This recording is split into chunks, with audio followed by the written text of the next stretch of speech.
नमस्कार. लग्नानंतरचे प्रेम. आई आणि बाबांच्या मर्जीने कविराजने शुभासोबत लग्न केले, पण तो मनापासून खुश नव्हता. त्याला मॉडर्न विचाराची आणि तसेच राहणीमान असणारी मोठ्या वहिनीसारखी मुलगी बायको म्हणून हवी होती. त्याच्या मनाच्या चौकटीत शुभा कुठेच बसत नव्हती. शुभासुद्धा चांगली शिकली होती, दिसायला सुद्धा अगदी मापात होती, संस्कारी होती. फक्त तिचे राहणीमान अगदी साधे होते आणि हेच कविराजला आवडले नव्हते. पण आईवडिलांच्या आग्रहाला मान देत त्याने शुभासोबत लग्नगाठ बांधली होती. मनाने आणि विचाराने सुद्धा प्रगल्भ असणारे सुमन आणि योगेश दळवी कुटुंब, अविराज आणि कविराज ही 2 मुले, सगळे सुशिक्षित आणि उच्च पदावर सरकारी नोकरी असणारे. अविराजची बायको अनघा एकुलती एक आणि लाडात वाढलेली आणि स्वतःच्या रूपाची आणि पैशाची घमंड असणारी. अविराज सोबत लव्ह मॅरेज होऊन मोठी सून झाली, पण त्या घराची सदस्य मात्र नाही होऊ शकली. कविराज मात्र आपल्या वहिनीला आदर्श मानत स्वतःच्या जोडीदाराची पण तशीच स्वप्न बघत होता. आई बाबांना पहिल्या सुनेचा अनुभव असल्यामुळे त्यांना कविराजसाठी एकत्र कुटुंबात राहणारी, मनमिळावू आणि संस्कारी असणारी शुभा पसंत पडली होती. कविराज लग्न झाल्यावर आई बाबांच्या इच्छेसाठी का असेना, पण तिच्यासोबत गरजेपुरते बोलायचा. लग्न झाल्यावर पहिल्यांदा माहेरी जाऊन आल्यावर शुभाच्या संसाराला सुरुवात झाली. शुभाचा मनमोकळेपणा स्वभाव सगळ्यांना खूप आवडला.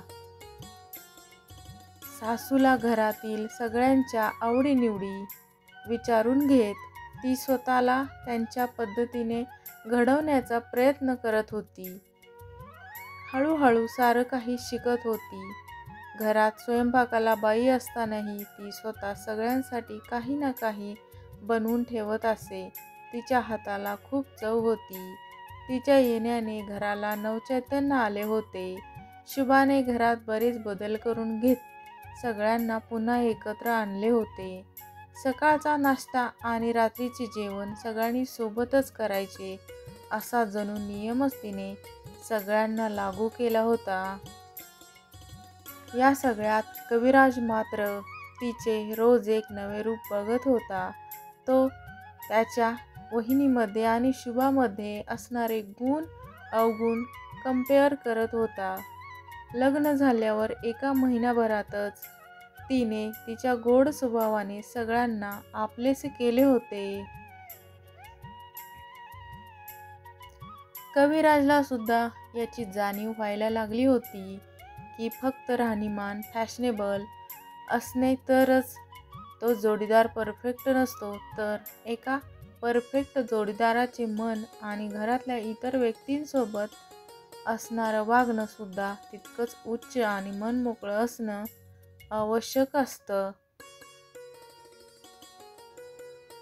कविराजने तिच्या साध्या राहणीकडे जरा दुर्लक्ष करत तिच्यामध्ये असणाऱ्या संस्कारी पैलूंकडे बघण्याचा प्रयत्न केला.